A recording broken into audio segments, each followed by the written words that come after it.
Baiklah, jadi hari ini kita akan masuk ke pertemuan pertama karena seperti biasa di awal mata perkuliahan Ibu harus menyampaikan beberapa hal yang jadi akadnya kita.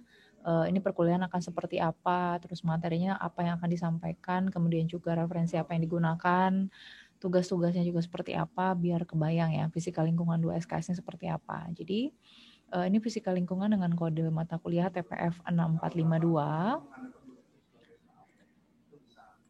Nah, Ibu jelasin dulu nih beberapa deskripsi penting tentang isi perkuliahan ini biar tahu. Yang pertama, mata kuliah ini merupakan prasyarat bagi kelompok mata kuliah wajib di S1 Pendidikan Fisika ya.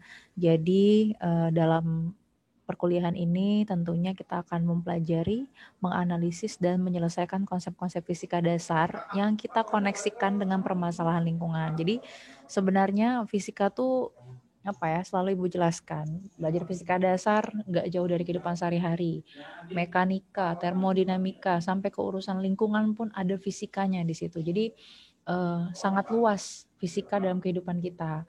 Makanya ketika kita duduk di pendidikan fisika, kita harus tahu dan wajib tahu sebenarnya apa aja yang ada di sekitar kita, di sekitar lingkungan kita yang dapat kita koneksikan dengan konsep-konsep dasar fisika. Kemudian di sini tahap penguasaannya akan Ibu evaluasi juga, ada UTS, UAS, juga ada tugas makalah ya, bisa perorangan, ini makalah bisa Ibu ganti pun nanti misalnya buat artikel ataupun harus meresum sebuah artikel, dan juga nanti ada nilai presentasi tugas. Nanti kalian akan ada proyeknya di sini ya, jadi ada tugas individu maupun tugas kelompok yang harus kalian penuhi. Kemudian selama mengikuti perkuliahan ini, mahasiswanya diharapkan mampu dapat menjelaskan kaitan antara ilmu fisika dengan permasalahan lingkungan. Jadi sebenarnya kalau kita berbicara tentang lingkungan tuh nggak ada habisnya ya. Permasalahan selama manusia masih ada di muka bumi ini dengan behavior ya, dengan tingkah laku yang berbagai macam, tentu akan menimbulkan suatu permasalahan. Nggak akan ada habis-habisnya. Jadi otomatis kita juga harus mendiskusikan hal tersebut karena kalian juga salah satu makhluk hidup ya yang ada di muka bumi yang juga berkontribusi untuk menjaga lingkungan, dan tentunya kita juga akan mendiskusikan tentang pencemaran lingkungan yang ditinjau dari segi ilmu fisika. Jadi sebenarnya lingkungan itu kompleks ya, kalau bahas cerita tentang di dalamnya ada fisikanya, ada kimianya, ada biologinya. Jadi di mata kuliah ini kita fokuskan, kita kerucutkan lagi agar lebih mendetail tentang fisika lingkungan. Nah kemudian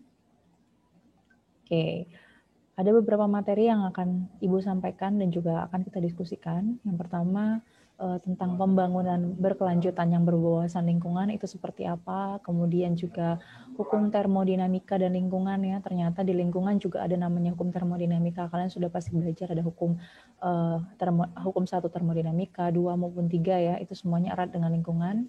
Kemudian bagaimana struktur matahari dan polusi matahari itu bentuknya seperti apa. Kemudian untuk lanjutannya ada yang namanya aplikasi nuklir dalam lingkungan ya, itu ada namanya PLTN, pembangkit listrik tenaga nuklir. Kemudian juga lanjutan aplikasi nuklir pada bidang kesehatan, ada sumber daya energi, ada permasalahan lingkungannya, ada akustik. Akustik ini lebih ke bunyi ya, membahas tentang bunyi dan bentuk-bentuk permasalahan lingkungan mengenai bunyi itu sendiri. Kemudian yang terakhir tentang efek yang timbul akibat pengaruh energi panas. Itu ya. Jadi kita langsung aja beberapa referensi yang bisa kita gunakan. Seperti biasa, karena materinya fisika tentunya yang digunakan ialah tadi ya, kitab-kitab fisika itu ada Gian Colli, kemudian juga ada Halliday, seperti biasa yang bisa kita gunakan. Kemudian juga ada energi angin itu di Graham Prihat. Kemudian ada energi air, energi matahari, ini semua bisa kalian cari. Ada juga tentang dasar-dasar proteksi radiasi. E-booknya pun banyak sih sebenarnya, bisa kalian cari juga ya di Google, asal kalian mau berusaha juga. Jadi jangan tergantung dengan apapun Ibu pakai, silakan pakai referensi apapun karena ada banyak e-book tentang materi fisika lingkungan ini sendiri ya. Oke.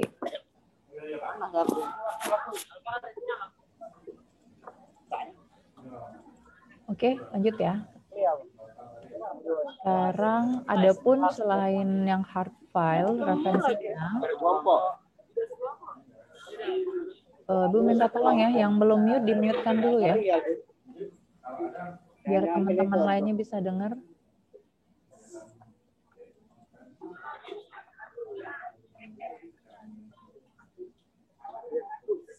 Ada yang belum mute ya? Ada piring-piring. Ada piring-piring.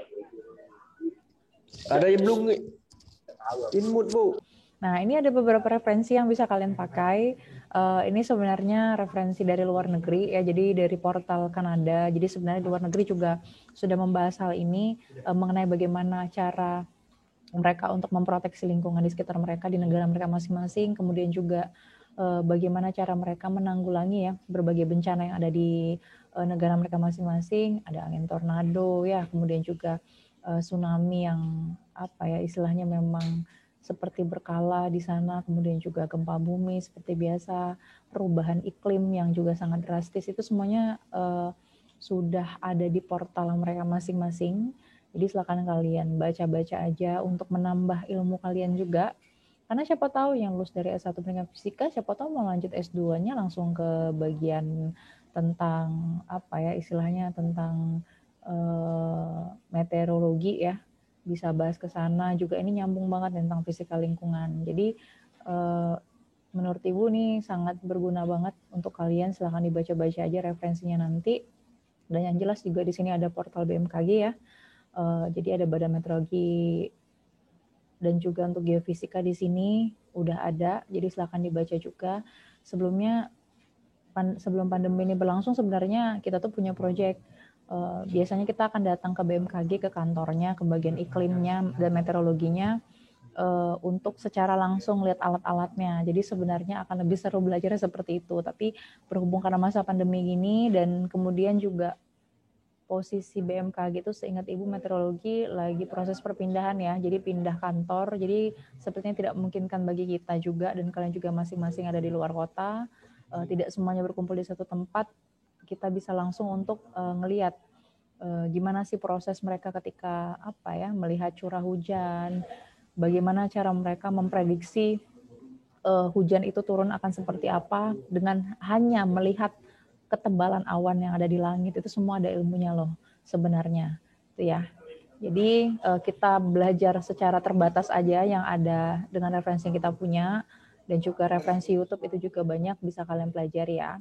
Jadi hari ini adapun tata tertib perkuliahan online-nya, yang pertama semua perkuliahan ini wajib diikuti sesuai dengan jadwal yang sudah ditentukan, minimal 10 menit sebelum perkuliahan dimulai. Kemudian saat Ibu lagi menyampaikan materi, tolong di-mute-kan dulu. Kalaupun ada yang ingin bertanya, nggak apa-apa langsung di-unmute-kan aja. Atau juga pakai fitur raise hand juga ada di sini. Kemudian selama perkuliahan berlangsung, kamera laptop silakan dalam keadaan on, kecuali memang dalam kondisi yang tidak memungkinkan, ada di posisi di luar kota atau di tempat KKN ya. Beberapa anak 2018 ini mahasiswanya lagi KKN, ya silakan langsung pakai headset aja, kuliah sambil dengerin aja nggak apa-apa. Itu ya. Oke, langsung hari ini untuk pertemuan pertama akan Ibu sampaikan tentang fisika lingkungan dan hubungannya dengan manusia. Jadi sebenarnya di Al-Quran itu sudah dijelaskan ya, bahwa di surah Ar-Rum 41 bahwa telah nampak kerusakan di darat dan di lautan akibat perbuatan tangan maksiat manusia, supaya Allah merasakan kepada mereka sebagian dari akibat perbuatan mereka agar mereka kembali ke jalan yang benar. Jadi Allah pun di dalam Al-Quran sudah mengatakan ada prediksi seperti ini, bahwa lingkungan yang sudah diciptakan untuk manusia justru dirusak oleh makhluk di bumi itu sendiri ya. Jadi sudah terlihat jelas oleh kita bahwa kebenaran apapun yang sudah dicantumkan dalam Al-Quran. Kemudian juga di surah Al-Baqarah di ayat 11-12 dijelaskan, janganlah kamu membuat kerusakan di muka bumi. Kemudian yang di bumi menjawab, sesungguhnya kami orang-orang yang mengadakan perbaikan, katanya gitu. Ingatlah sesungguhnya mereka itulah orang-orang yang membuat kerusakan, namun sesungguhnya mereka tidak sadar. Jadi secara nggak langsung mungkin ada perbuatan apa ya, ada hal-hal kecil yang kita lakukan yang justru menjadi salah satu kontribusi minor di situ ya, yang dapat merusak lingkungan di sekitar kita sendiri, itu ya. Nah, jadi ini salah satu contohnya. Karena lagi happening ya di sini lagi masa pandemi, adalah penggunaan masker ya. Tentunya masker pun dibuang secara sembarangan, dan pada akhirnya juga menjadi suatu limbah di sini ya, limbah masker intinya.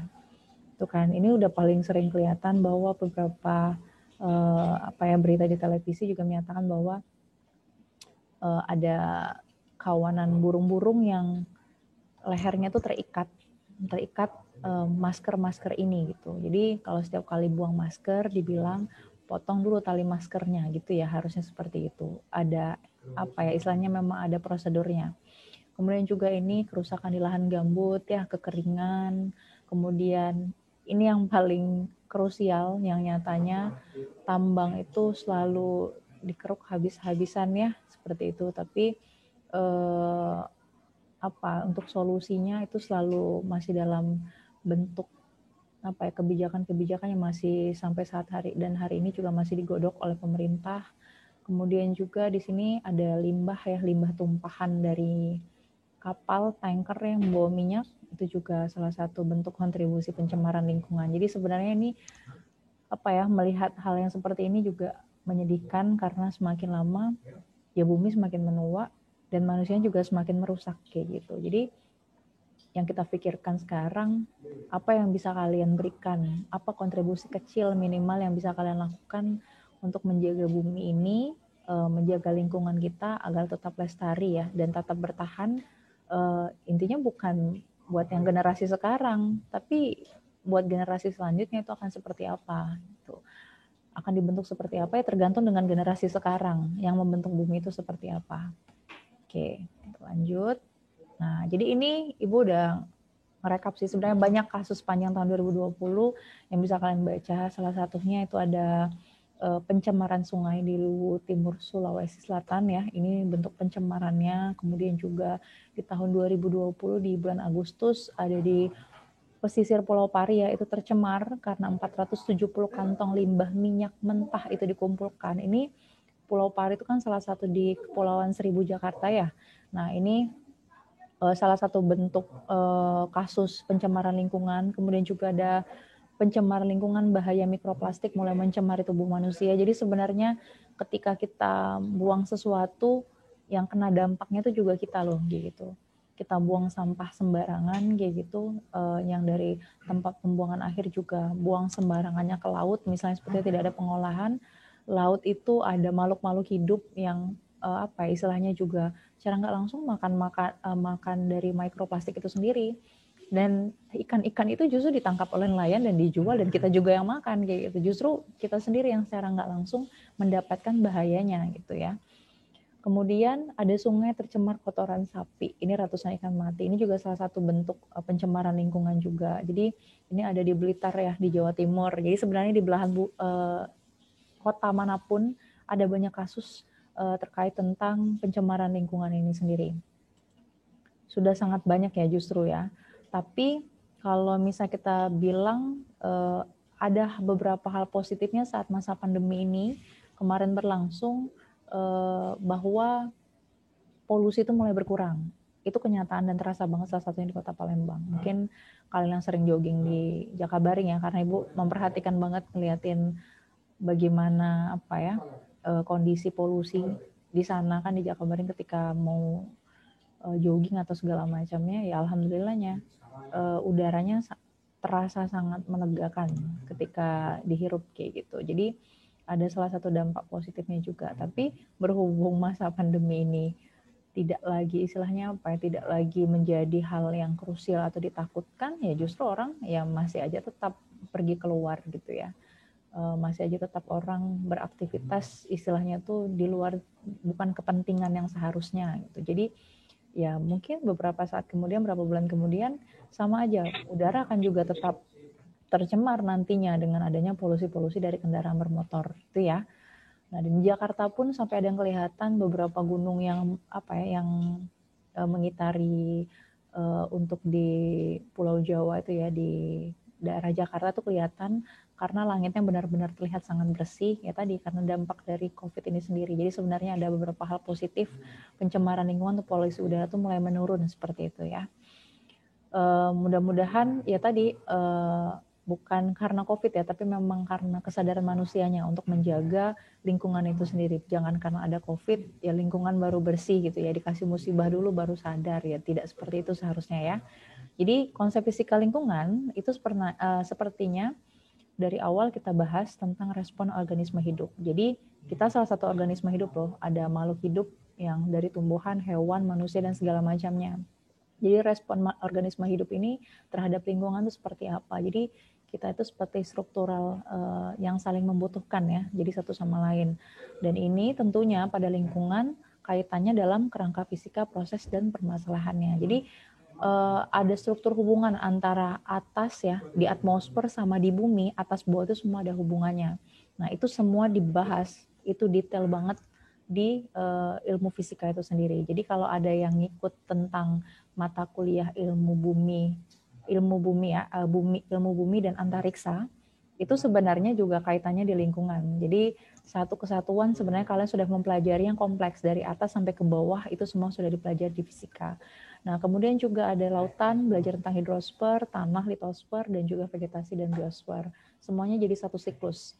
Jadi kalau fisika lingkungan atau environmental physics itu mempelajari tentang proses fisika yang menentukan respon kehidupan organisme terhadap lingkungan fisik. Contohnya, bagaimana proses terjadinya hujan. Itu kan semua adalah salah satu bagian dari proses fisika di dalamnya. Bagaimana terjadinya evaporasi dari daun-daun tumbuhan, kemudian menguap ya, evaporasi itu menguap, kemudian dia terangkat, pada akhirnya dia akan berkumpul di awan ya, semuanya di langit berkumpul menjadi jenuh gitu kan. Jadi tiba-tiba nanti akan ada proses-proses kimiawi lainnya yang menyebabkan terjadinya proses hujan. Kemudian sedangkan pengaruh fisik terhadap lingkungan organisme itu terhadap kehidupan manusia itu berlangsung setiap saat sehingga dapat diharapkan terekam sebagai pengalaman hidup yang sangat mempengaruhi pola kehidupan sehari-hari itu ya. Oke. Kemudian untuk konsep fisika lingkungan yang pertama dia berhubungan dengan gejala-gejala yang terjadi di lingkungan kehidupan. Gejala itu selalu mengikuti sekumpulan prinsip umum yang tertentu yang disebut dengan formula fisika. Kemudian juga konsepnya ada kompleksitas masalah lingkungan. Ada beberapa variabel fisika yang bisa kita kaitkan dengan masalah di lingkungan. Misalnya tentang suhu tubuh manusia. Itu ya, bagaimana nantinya akan dikaitkan dengan termodinamika. Radiasi, ada Stephen Boltzmann di sana. Jadi sebenarnya banyak sekali variabel-variabel fisika yang bisa kita hubungkan dengan fisika lingkungan. Nah, sasarannya apa? Jadi sasarannya adalah untuk menemukan prinsip tersebut sehingga berbagai gejala yang dihubungkan dapat dimengerti serta digunakan untuk meramalkan terjadi perubahan suatu variabel. Jadi sebenarnya ada keterkaitan istilahnya ketika ada suatu variabel, ketika variabel yang bisa kita ubah ya tadi dengan konsep-konsep yang digunakan dalam fisika, apa nih variabel yang bisa kita ubah sehingga kita bisa meminimalisir terjadinya pencemaran lingkungan. Apa yang solusi ditawarkan seperti itu kira-kira ya. Oke, lanjut kita. Jadi ada beberapa 7 komponen dalam fisika lingkungan. Yang pertama, lingkungan itu dianggap sebagai pengembangan sumber ilmu dan teknologi. Jadi jelas ya, keberhasilan sains itu sebenarnya juga terlihat dalam mengatasi kondisi lingkungan agar lebih menguntungkan tercapai karena para ilmuwan itu sesungguhnya telah mengembangkan dan menggunakan suatu metode yang efektif. Sini lagi. Dan yang kedua, lingkungan itu sebagai sumber bahan-bahan kehidupan. Jadi di dalamnya lingkungan ada namanya air, nitrogen, ya ada oksigen, mineral dan bahan-bahan lainnya juga. Tapi lingkungan itu juga dianggap sebagai sumber pencemar. Kenapa? Karena manusianya tadi punya banyak aktivitas ya. Karena banyak aktivitas otomatis menghasilkan suatu residu atau sisa-sisa yang dikatakan sebagai menghasilkan sampah yang tanpa ada pengendalian merupakan sumber pencemaran bagi kehidupan manusia itu sendiri. Jadi sebenarnya ini juga salah satu komponen dalam fisika lingkungan. Kemudian lingkungan juga dikatakan sebagai sumber energi karena di dalamnya ada energi radiasi yang dipancarkan oleh matahari yang pada akhirnya ya dimanfaatkan ya sama tumbuhan-tumbuhan hijau sebagai proses fotosintesis yang tumbuhan-tumbuhan tersebut dikonsumsi juga oleh manusia dan makhluk hidup lainnya. Kemudian ada lagi yang namanya lingkungan sebagai pengatur kehidupan. Ya, jadi ada kelembaban, Sore po, Kamis. Free aku. tekanan udara, kemudian juga siklus siang dan malam ya. Itu semua dari proses lingkungan. Kemudian juga lingkungan sebagai pengatur kehidupan mikroorganisme. Jadi lingkungan itu juga bisa menentukan distribusi dan kelangsungan hidup mikroorganisme, baik mikroorganisme yang berupa patogen maupun non-patogen. Dan terakhir ada lingkungan sebagai perangsang kehidupan. Jadi tadi ya balik hubungannya sebagai sumber energi, karena sebenarnya kita kenal istilahnya ada namanya medan gravitasi bumi. Jadi kaitannya itu ada loh di biologi. Medan gravitasi bumi itu bisa merangsang tumbuhan-tumbuhan tadi itu untuk bergerak ke bawah gitu ya. Karena ada medan gravitasi di pusat bumi. Nah, kemudian juga ada cahaya matahari yang secara radiasi dia merangsang tumbuhan dan binatang kecil untuk menghadap ke arah tertentu dan mendekati ke tempat cahaya yang ada. Jadi pernah kan dikatakan ya dalam belajar di biologi juga bahwa ditempatkan ada suatu tumbuhan ya dengan diberikan suatu sekat kayak gitu, ada tempat gelap dan tempat terangnya. Jadi ya tetap aja tumbuhan itu akan mencari tempat cahaya itu ada di mana, seperti itu. Itulah jadi fungsi untuk komponen-komponen lingkungan dalam kehidupan sehari-hari yang tentunya harus kalian ketahui dan kalian pahami. Oke, karena berhubung ini ada sisa 8 menit lagi ya, nanti kalaupun ini close silahkan langsung masuk lagi aja ke link yang sama ya. Oke, sekarang organisme hidup itu tentunya harus beradaptasi dan bertahan dalam berbagai kondisi lingkungan, termasuk iklim panas dan iklim dingin. Jadi ada beberapa hewan makhluk hidup, ada beberapa hewan di muka bumi ini yang memang tubuhnya sudah diciptakan oleh Allah tuh memang mampu beradaptasi dalam iklim yang sangat ekstrim ya. Jadi seperti beruang kutub, dia sanggup untuk hidup di iklim ekstrim, iklim dingin di sana ya. Kemudian juga dan ada ada hewan-hewan lainnya juga tentunya bisa beradaptasi untuk di iklim yang panas. Nah, jadi di istilahnya di situ untuk organisme tersebut itu dikatakan namanya entitas termodinamika, yang tentunya itu ditandai adanya aliran energi di tubuhnya ya. Jadi antara energi dalam tubuh sama lingkungan itu ada proses termodinamikanya. Istilahnya itu adalah transfer energi. Jadi mekanisme ini diatur dalam hukum-hukum fisika.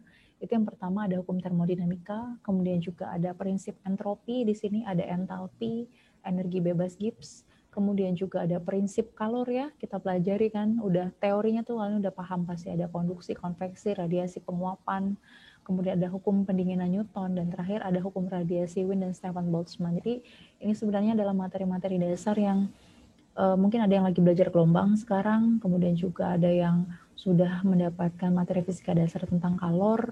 Jadi seharusnya ini tinggal kita bagaimana cara mengaitkannya aja dengan bentuk fisika lingkungannya sendiri terhadap hukum-hukum yang ada di konsep fisika. Nah, jadi di fisika lingkungan ada interdisiplinernya. Jadi materinya ada atmosfer yang kita bahas, ada biosfernya di situ, ada hidrosfernya, kemudian ada juga geosfernya. Oke, jadi kalau dikatakan sebenarnya manusia itu sudah mampu ya bertahan hidup di muka bumi ini, di belahan bumi manapun, dari dari istilahnya padang pasir ya di Mongolia, kemudian dari hutan Afrika sampai ke pulau manapun, bahkan sampai Antartika pun manusia sudah mampu bertahan hidup. Jadi ada juga mamalia yang bisa menjaga suhu tubuhnya itu bagaimana bisa bertahan ya. Allah ciptakan masing-masing dengan karakteristik yang hebat kayak gitu, dengan mampu menjaga tubuhnya dalam keadaan kondisi tertentu agar tetap konstan kayak gitu, meskipun ada perubahan dramatis dalam kondisi lingkungan. Nah, kemudian sebenarnya proses menopang suhu tubuh ini tadi karena menyesuaikan antara laju transfer energi ya dengan produksi energinya itu sendiri. Jadi ada yang namanya proses penyesuaian atau adaptasi dari dalam dan luar tubuhnya. Itu ya. Sampai sini ada pertanyaan nggak kira-kira? Ada yang ingin ditanyakan?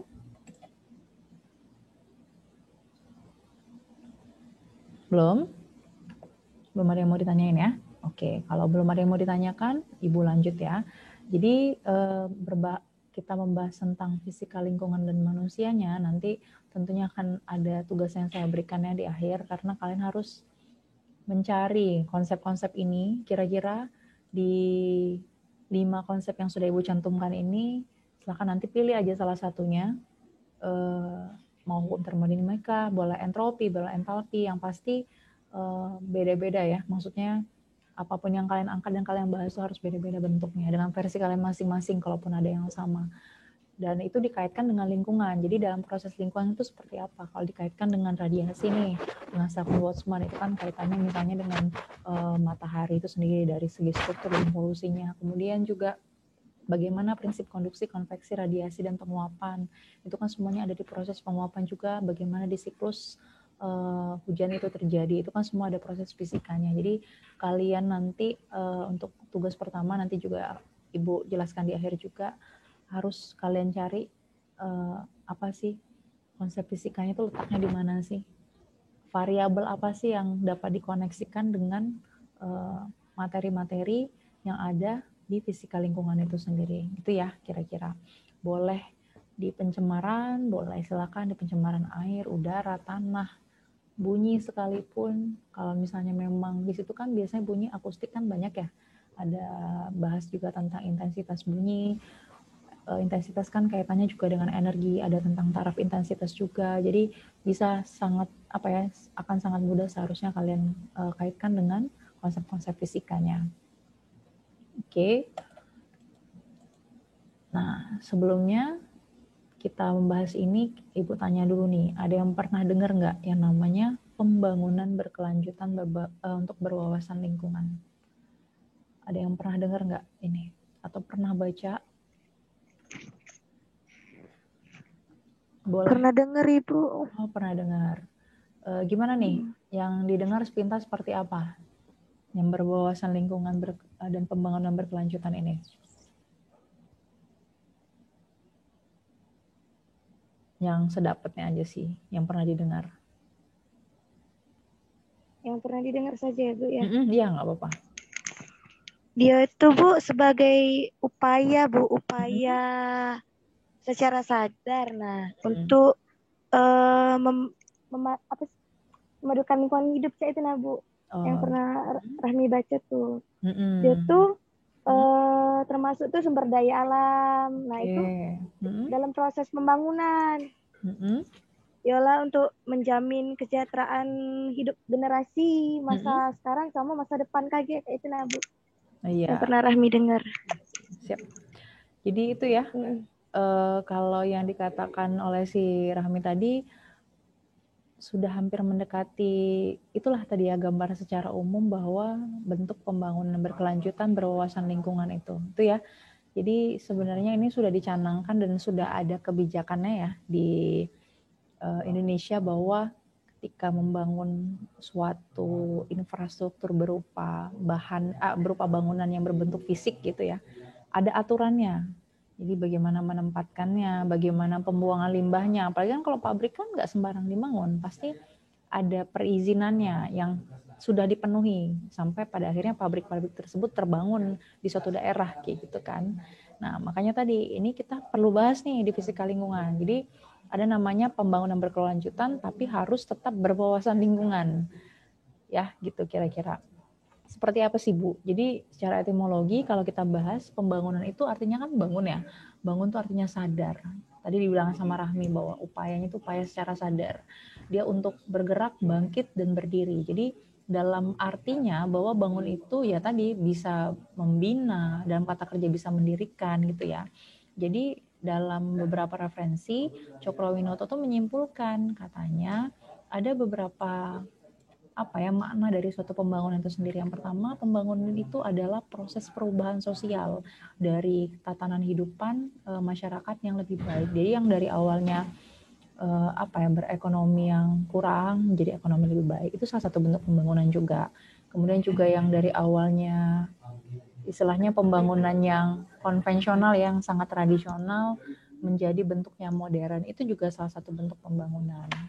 Itu ya intinya harus lebih baik gitu. Kemudian pembangunan juga dikatakan sebagai upaya yang terencana dan terlembaga. Kemudian pembangunan juga dikatakan sebagai proses sosial yang bebas nilai atau value free ya di sini. Kemudian juga pembangunan itu sifat dan konsepnya itu sifatnya sesuai dengan ideologinya. Jadi dia ada konsep-konsep ideologi pembangunan